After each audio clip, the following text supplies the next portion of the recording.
আসসালামু আলাইকুম। দেশ এবং প্রবাস কেমন আছেন সবাই? আশা করি সবাই ভালো আছেন। তো আজকে একটু গুরুত্বপূর্ণ কথা কওয়ার জন্য এসেছি। তো সবাই পুরো ভিডিওটা দেখবেন। আমি আপনারা জানেন যে গেছে মাসের 25 তারিখ থেকে ওমরা বন্ধ করে দিয়েছে সৌদি কর্তৃপক্ষ এবং ওমরা কর্তৃপক্ষ।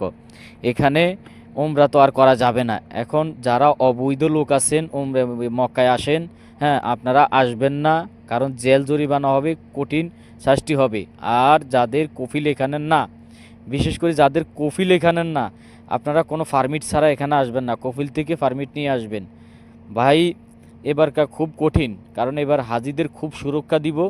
কারণ অনেক সময় হাজি এই উমরা করতে আইসা মানুষ না আসতে ঢুকে যায় হজ করে, ঠিক আছে, এরকম অনেক আছে। তো আমাদের বাঙালি খুব কম এগুলা করে, পাকিস্তানি আর হইলো মিশরি এরা করে বেশিরভাগ, আর চায়নার জন্য আছে কিছু এরা।